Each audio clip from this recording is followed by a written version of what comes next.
અહેમદાબાદ મિત્ર ન્યૂઝની ટોપ 10 ખબરોમાં આપનું હાર્દિક સ્વાગત છે. અમદાવાદની સોમલલિત સ્કૂલની ધોરણ 10ની વિદ્યાર્થિનીનો આપઘાતનો પ્રયાસ. નવરંગપુરાની સોમલલિત સ્કૂલમાં અભ્યાસ કરતી ધોરણ 10ની વિદ્યાર્થિનીએ બપોરના 12:30 વાગે સ્કૂલના ચોથા માળેથી કૂદી આપઘાતનો પ્રયાસ કર્યો હતો. વિદ્યાર્થિનીને હાથ, પગ અને માથા પર ઈજા પહોંચી છે, જેને પગલે હોસ્પિટલમાં સારવાર હેઠળ રાખવામાં આવી છે અને તે આઈસીયુમાં છે. 10 રૂપિયામાં મળી રહેશે વોટરપ્રૂફ રાખી કવર.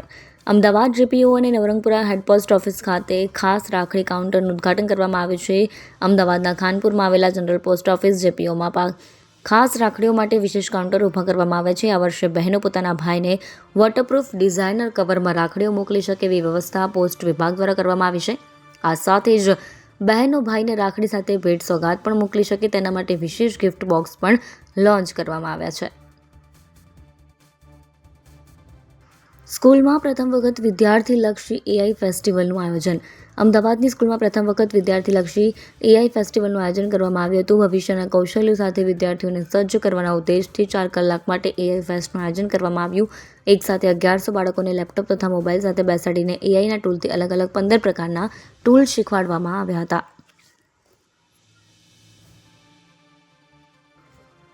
ભાજપના પૂર્વ કોર્પોરેટરના ઘરમાં ઘૂસી ખંડણી માંગવાનો કેસ.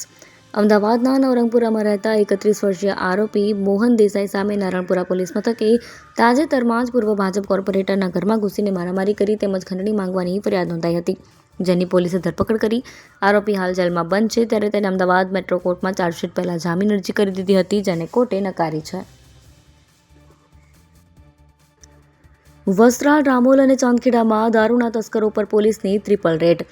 અમદાવાદના વસ્ત્રાલ, રામોલ અને ચાંદખેડા વિસ્તારમાં પોલીસે દારૂના તસ્કરો પર ટ્રિપલ રેડ કરીને દારૂનો મોટો જથ્થો ઝડપી પાડ્યો છે.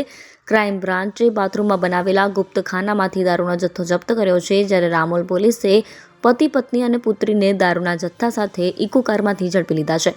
તે સિવાય ચાંદખેડા પોલીસે બુટલેગરના ઘર પાસેથી બિનવારસી દારૂનો જથ્થો જપ્ત કર્યો છે. 3 અલગ અલગ ઓપરેશનમાં 2 મહિલાઓ સહિત 4 લોકો ઝડપાયા છે, જ્યારે 3 આરોપી વોન્ટેડ છે.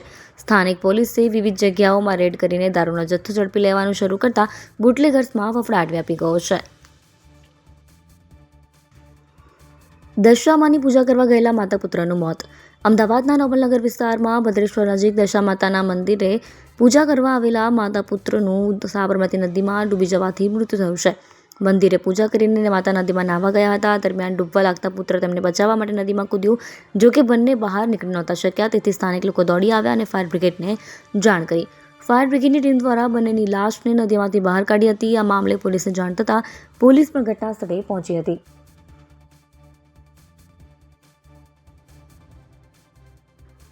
જન્માષ્ટમીને લઈ સરકાર વધુ અનાજ ફાળવશે.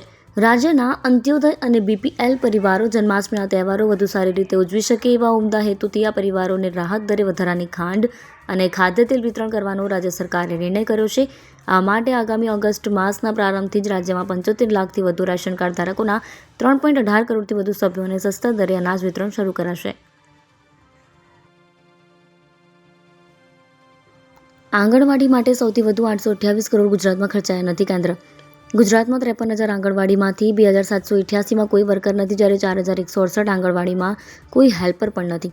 એક આંગણવાડી વર્કરને મહિને 5,500 રૂપિયા અપાય છે. 2 વર્ષમાં ગુજરાતમાં 828 કરોડ વણ વપરાયેલા રહ્યા હતા. તેમ છતાં ગુજરાતને 2024-25માં 601 કરોડ અને 2025-26માં જૂન સુધી 151 કરોડ રૂપિયા સક્ષમ આંગણવાડી માટે ફાળવાયા છે. દેશના વિવિધ રાજ્યોમાં આ મિશન માટે ફાળવાયેલા ફંડમાંથી કુલ રૂપિયા 3,350 કરોડ ખર્ચ થયા નથી. તેમાં સૌથી વધુ 25% એટલે કે 828 કરોડનો હિસ્સો માત્ર ગુજરાતમાંથી છે, જ્યારે બિહારમાં 310 કરોડ વપરાયા નથી. દારૂ ભરેલો ટ્રક સેલવાસથી અમદાવાદ આવ્યો.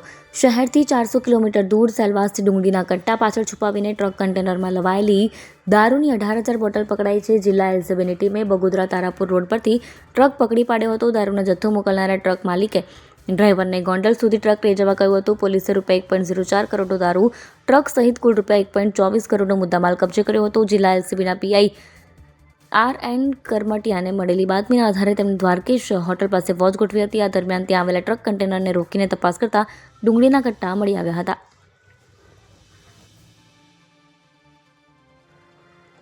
વસ્ત્રાલથી થલતેજ સુધીના રૂટ પર હવે પીક અવર્સમાં દર 7 મિનિટે મેટ્રો મળશે.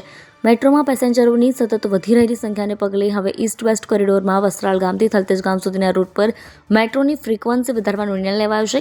હવે ઈસ્ટ વેસ્ટ કોરિડોરમાં સવારે અને સાંજે પીક અવર્સમાં મેટ્રોનું દર 7 મિનિટે સંચાલન થશે, જ્યારે નોન પીક અવર્સમાં દર 10 મિનિટે મેટ્રો મળશે. જ્યારે નોર્થ સાઉથ કોરિડોરમાં એપીએમસીથી મોટેરા સુધીના રૂટ પર પહેલાંની જેમ જ મેટ્રો દર 12 મિનિટે મળશે. અહેમદાબાદ મિત્ર ન્યૂઝની યુટ્યુબ ચેનલને સબસ્ક્રાઇબ કરો અને બેલ આઇકન જરૂરથી દબાવો, જેથી મહત્ત્વના સમાચાર આપના સુધી જલ્દીથી પહોંચે.